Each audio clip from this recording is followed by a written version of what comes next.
Halo? Gila lu bule. Where you doing? Bos, orang bagus tuh. Lee pasti suka. Hei bule, kau telah memecahkan kaca gua. Hei bule, bangsat lu!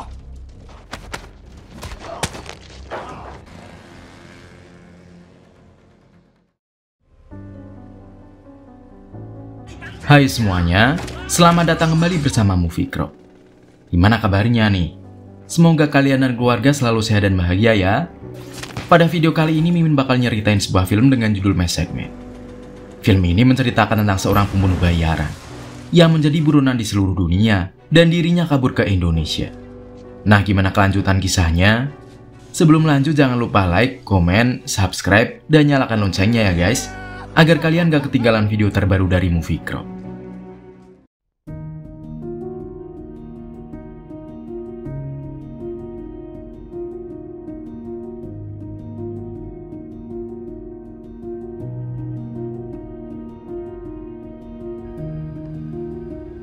Di awal film, kita diperlihatkan dengan seorang pria bernama Ryan.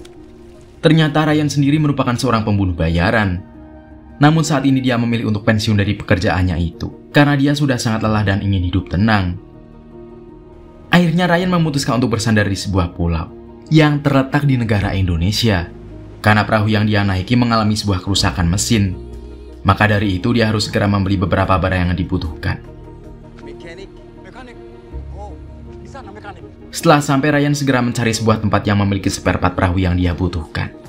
Dan akhirnya sampailah Ryan di sebuah bengkel yang dimiliki oleh seorang pria bernama Evie.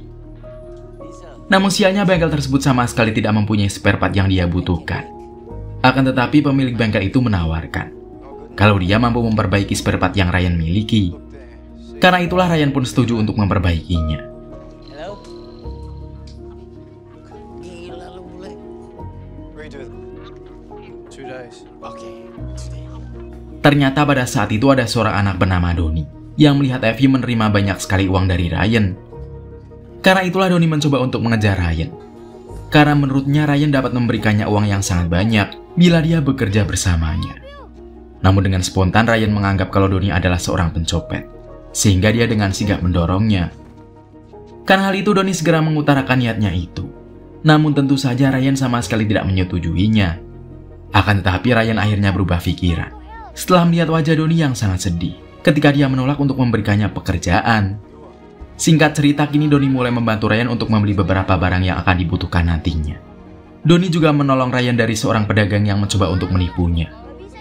Di sisi lain terlihat seorang wanita bernama Genti dan juga seorang anaknya yang bernama Dewi. Mereka sedang diusir oleh seorang pemilik warung. Ternyata mereka itu adalah ibu dan adiknya Donnie. Mereka diusir dari sana karena berniat untuk berhutang di sana. Namun pemilik warung itu menolaknya karena orang tua Donnie belum bisa melunasi hutang sebelumnya. Setelah itu mereka berdua melihat Donnie yang sedang bersama Ryan. Ibu Donnie pun segera memanggil anaknya itu. Genti pun mulai bertanya kepada Donnie mengenai apa yang sedang dia lakukan bersama Ryan. Donnie pun menjawab kalau Ryan telah memberikannya sebuah pekerjaan. Karena itulah Donnie membantunya untuk membeli beberapa barang. Donnie juga memberikan ibunya uang yang telah dia dapatkan dari Ryan. Karena itulah Genti meminta Ryan untuk makan malam di rumahnya. Semua itu sebagai tanda terima kasih kepadanya. Namun Ryan menolak ajakan itu karena tidak mempunyai banyak waktu. Ryan juga harus segera kembali ke kapalnya, karena dia harus memperbaiki mesin kapal yang telah rusak. Kini Donnie membantu Ryan membawa semua belanjaannya ke kapal. Di atas kapal, Donnie sangat senang ketika melihat panah yang Ryan miliki. Namun Ryan meminta kepada Donnie untuk meletakkannya kembali, karena dia takut kalau Donnie akan merusaknya. Setelah itu Ryan kembali mengantarkan Donnie pulang. Donnie juga mengajak Ryan untuk makan malam bersama keluarganya. Di malam hari terlihat Ryan yang sedang memikirkan ajakan Donnie sebelumnya. Dia pun segera mencari beberapa ikan di sana yang akan dia bawa ke rumah Donnie. Karena nyatanya, Ryan juga sangat bosan dengan kesendiriannya di atas kapal. Setelah menangkap beberapa ikan, dia pun segera menuju ke kampung Donnie. Dan beruntungnya Genti juga sedang memasak bersama beberapa tetangganya. Setelah itu Donnie mengajak Ryan untuk melihat seekor ayam peliharaannya. Saat itu Ryan menanyakan keberadaan ayah Donnie. Namun ternyata ayah Donnie telah meninggal dunia.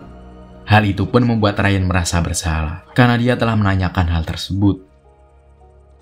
Kemudian Janti memanggil mereka berdua, karena Janti telah selesai memasak ikan yang Ryan bawa. Di tengah makan malam itu, terlihat kalau kini Ryan menjadi semakin akrab dengan keluarga Doni. Setelah selesai, Ryan pun akan kembali pulang ke kapalnya. Ia juga meminta kepada Doni untuk kembali bekerja di esok hari. Di sisi lain terlihat seorang pria bernama Yanto, yang merupakan kapten dari kapal yang membawa banyak sekali wanita yang telah dia culik. Yanto dan anak buahnya berniat untuk menjual wanita-wanita itu kepada seorang mafia bernama Lee. Saat itu seorang anak buah Yanto yang bernama Asep membawa gadis cantik kepada Yanto. Asep juga menjelaskan kalau kini mereka memiliki beberapa gadis yang masih perawan. Hal itu pun tentu akan membuat Lee sangat senang. Namun Yanto belum puas dengan semua itu dan meminta kepada Asep untuk mencari lebih banyak wanita yang masih perawan. Di keesokan harinya sampailah Asep di kampung halaman Doni. Dia berniat untuk menculik beberapa wanita di sana. Asep juga tidak segan-segan untuk menculik seorang gadis di depan keluarganya.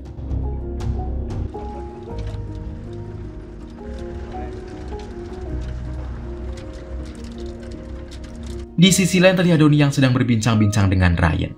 Di sana Doni berkata kalau Ryan merupakan pria baik dan sangat cocok bila bersanding dengan ibunya.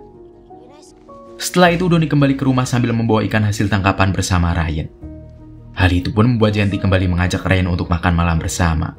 Namun Ryan menjawab kalau dia akan segera datang ke rumah Doni setelah dia mengambil spare part yang sebelumnya dibetulkan di bengkel Evie. Pada akhirnya sampailah Ryan di bengkel itu. Namun ternyata spare part yang dia betulkan masih belum sempurna. Karena itulah dia meminta kepada Evie untuk kembali membetulkan spare part itu. Ryan juga meminta Evie untuk membuatkannya spare part cadangan, sambil memberikan sejumlah uang agar Evie menyelesaikannya dengan baik. Setelah itu Ryan memilih untuk pergi ke rumah Doni. Dia juga membantu Doni yang terlihat kewalahan saat mencoba menangkap ayam peliharaannya. Di malam harinya terlihat Ryan yang sedang melamun. Ternyata dia tidak bisa kembali ke kapalnya, karena saat itu turun hujan yang cukup lebat. Di keesokan harinya, Ryan mencoba untuk memperbaiki atap rumah Doni yang bocor. Namun Ryan melihat kalau Doni sedang menangis. Ternyata ayam peliharaan Doni telah mati setelah seekor anjing menggigitnya. Hal itu pun membuat Ryan merasa sedih dan menyarankan kepada Doni untuk memburu anjing tersebut. Akan tetapi Doni lebih memilih untuk memperbaiki kandangnya, karena menurut Doni membunuh seekor anjing merupakan hal yang tidak baik dan tidak akan membuat ayamnya kembali hidup. Kini mereka berdua kembali membeli beberapa kebutuhan yang keluarga Doni butuhkan. Di sana Ryan melihat Doni yang sangat kelelahan. Karena itulah dia meminta agar Doni pulang terlebih dahulu. Sementara dirinya akan mencari beberapa barang yang masih dia butuhkan. Namun tiba-tiba saja Doni terjatuh. Setelah Asep melintas di sana dengan ugal-ugalan dan membuat Doni akhirnya tertabrak. Hal itu pun sontak membuat Ryan geram. Dia pun segera melempar mobil Asep dengan sebuah batu, sehingga membuat salah satu anak buah Asep terluka karena telah terkena serpihan kaca spion yang pecah. Semua itu membuat Asep sangat marah. Karena itulah Asep segera turun dari mobilnya dan berniat untuk menghabisi Ryan di sana. Akan tetapi Ryan sama sekali tidak takut walaupun dia hanya sendiri. Dengan keahlian bela diri yang Ryan miliki, dia dengan mudah menghabisi semua anak buah Asep. Kemudian Ryan segera membawa Doni yang telah terluka di sana. Namun ternyata Asep masih selamat karena dia tidak ikut turun dari mobil. Asep juga mencoba memfoto wajah Ryan dan segera turun dari mobil untuk melihat kondisi anak buahnya. Namun betapa terkejutnya Asep setelah dia melihat kalau semua anak buahnya telah tewas dengan sangat mengenaskan. Akhirnya sampailah Ryan di rumah Doni. Di sana Janti sangat terkejut melihat anaknya yang terluka sangat parah. Karena itulah Ryan meminta kepada Janti untuk tetap tenang. Ryan juga segera mengambil beberapa peralatan medis di kapalnya yang akan dia gunakan untuk mengobati Doni. Setelah itu Ryan mulai menanyakan kepada Janti mengenai orang-orang yang sebelumnya menyerang Doni dan juga dirinya. Janti pun menjawab kalau mereka adalah sekelompok penjahat yang selalu berbuat sesuka hati di kampungnya. Karena ternyata tidak ada yang berani kepada mereka, sehingga membuat mereka bebas berkeliaran dan melakukan apapun yang mereka inginkan. Karena itulah Ryan meminta kepada Janti untuk ikut bersamanya. Karena dia yakin kalau pemimpin dari mereka akan segera datang ke sana, sebab Ryan telah menghabisi beberapa anak buahnya. Di sisi lain, Asep akhirnya mengadukan semua yang telah terjadi kepada Yanto. Dia juga memperlihatkan foto Ryan yang telah menghabisi anak buahnya. Setelah itu Yanto melaporkan semua kejadian itu kepada Lee. Dia juga tidak lupa untuk memperlihatkan foto Ryan kepada Lee. Lee yang mendapatkan foto Ryan segera melacaknya Dan ternyata Ryan itu adalah orang yang selama ini telah Lee cari. Dia pun segera meminta bantuan kepada seorang pembunuh bayaran agar membawa Ryan ke hadapannya. Di sisi lain terlihat Ryan yang memberikan sebuah barang kepada Donnie dan keluarganya. Ternyata barang-barang itu merupakan sebuah GPS yang akan membuat Ryan mengetahui keberadaan mereka bila terjadi sesuatu yang tidak diinginkan kepada mereka. Karena Ryan harus pergi ke suatu tempat saat itu. Ternyata Ryan pergi ke sebuah dermaga karena dia merasa kalau ada seseorang yang mengikutinya. Dan benar saja, insting Ryan pun benar. Karena di sana ada seorang penembak yang memantaunya dari kejauhan. Dan juga seorang pembunuh bayaran yang langsung Ryan hajar. Setelah itu Ryan mulai bertanya beberapa hal kepada pembunuh bayaran itu. Akan tetapi Ryan segera menghabisinya. Karena pembunuh bayaran itu sama sekali tidak mau menjawab apa yang Ryan tanyakan. Semua kejadian itu membuat Ryan harus berhati-hati. Dia juga memilih untuk segera kembali ke kapalnya. Karena kini dia harus mengambil beberapa senjata yang dia bawa di kapalnya. Sementara itu terlihat Yanto yang sedang menghubungi Lee. Dia berkata kepada Lee untuk tidak terlalu memikirkan Ryan. Karena Yanto merencanakan mengerahkan semua anak buahnya untuk segera membunuh Ryan. Karena itulah Lee menjelaskan kepada Yanto bahwa orang yang dia buru kali ini sangatlah berbahaya. Namun, Yanto sama sekali tidak menghiraukan perkataan Lee tersebut. Setelah itu datanglah kekasih Lee yang menanyakan mengenai apa yang membuat Lee terlihat cemas. Lee pun menjawab kalau dia telah menemukan seseorang yang selama ini dia cari. Ternyata di masa lalu Ryan telah membunuh orang tua Lee di hadapannya. Karena itulah Lee sangat dendam kepada Ryan, sehingga membuatnya terus mencari Ryan sampai saat ini. Di keesokan harinya sampailah Ryan di sebuah tempat, yang merupakan tempat tinggal dari orang yang telah menyintainya di dermaga. Ternyata pria itu bernama Tom. Dia juga merupakan kerabat Ryan sebelumnya. Namun semua itu harus Tom lakukan, karena dia sedang membutuhkan sejumlah uang. Akhirnya Tom mengatakan kepada Ryan kalau orang yang telah menyewanya adalah Lee. Dia juga mengatakan kalau Lee adalah seorang anak dari sepasang suami istri yang telah Ryan bunuh di masa lalu. Namun Ryan sama sekali tidak memaafkan Tom, walaupun dia telah memberikan semua informasi itu kepadanya. Karena menurut Ryan seorang pengkhianat itu tidak layak untuk hidup. Maka dari itu Ryan segera menembaknya. Di sisi lain sampailah Asep dan semua anak buahnya di dermaga. Kali ini mereka semua harus berhasil membunuh Ryan. Namun mereka juga mempunyai banyak ide licik, yaitu menculik Jantin dan juga anak-anaknya. Sehingga Ryan akan lebih mudah untuk datang kepada mereka. Akan tetapi Ryan yang sebelumnya pembunuh yang sangat ahli menyadari kalau kini dia sedang dicari oleh anak buah Yanto. Karena itulah Ryan berhasil menghabisi beberapa anak buah Yanto dengan cukup mudah. Namun sialnya Jantin telah terluka cukup parah setelah Asep dan anak buahnya menyerang ketika Ryan tidak berada di sana. Dan tiba-tiba saja sebuah ponsel berdering. Ternyata orang yang memanggil ponsel itu adalah Lee. Lee mengatakan kepada Ryan kalau dia akan segera membunuh Donnie dan juga adiknya bila saja Ryan tidak segera datang menemuinya.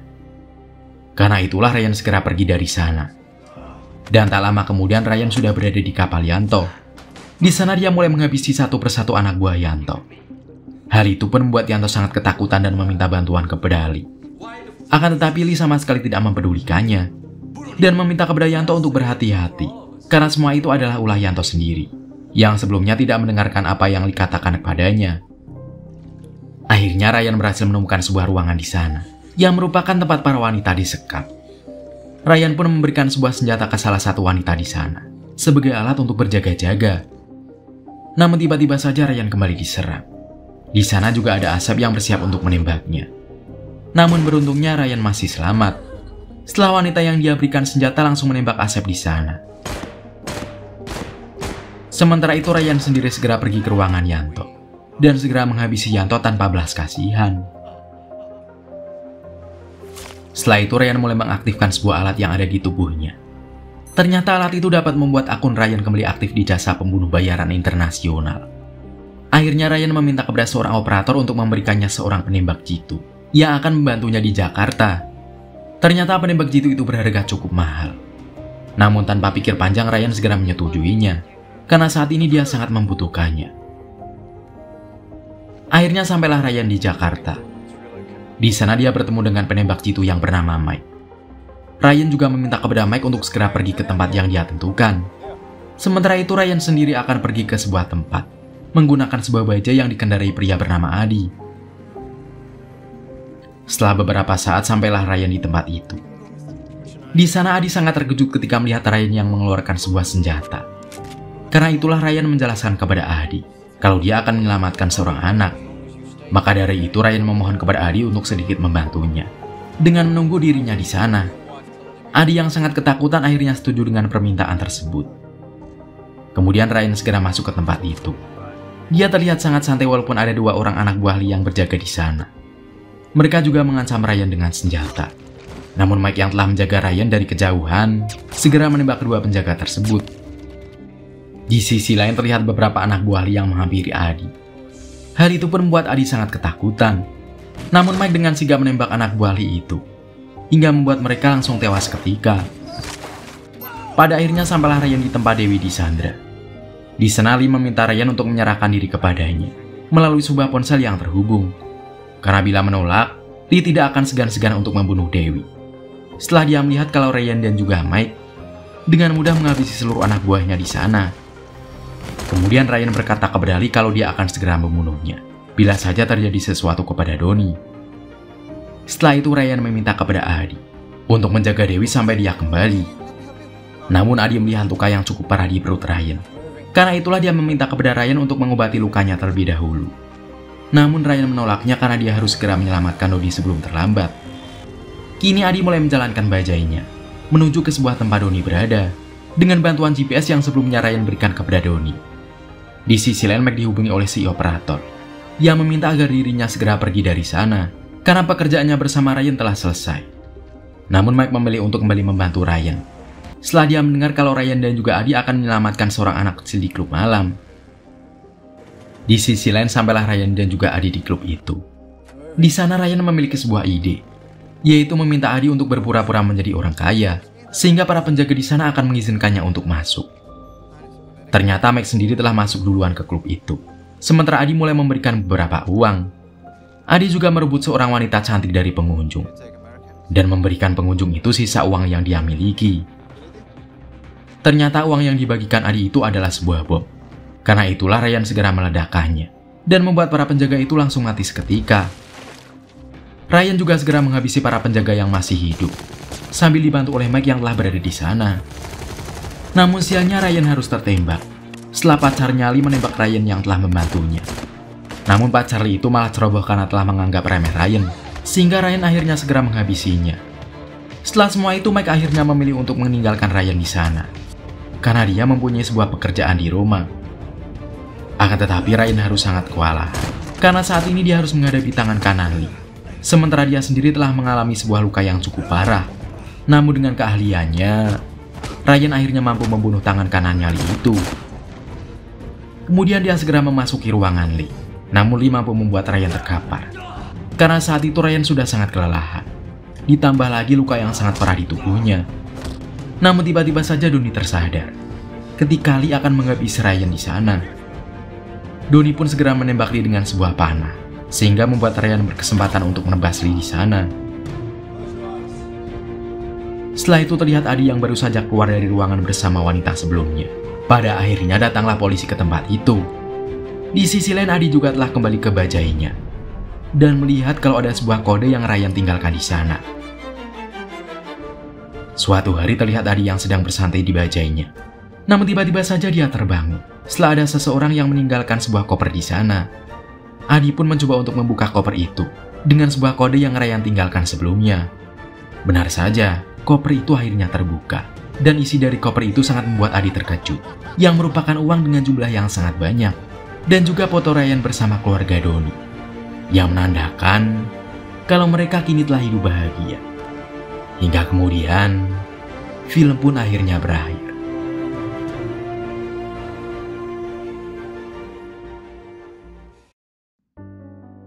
Nah, itulah film My Segment. Menurut kamu pesan apa yang kamu dapat setelah nonton film ini? Dan dari 1 sampai 10, berapa rating yang pantas kamu berikan buat film ini? Komen ya guys. Sebelum Mimin pamit jangan lupa like, komen, subscribe, dan nyalain loncengnya ya guys. Biar Mimin tetap semangat ceritain film buat kalian. Sampai jumpa di video selanjutnya. Mimin pamit. Dadah semuanya.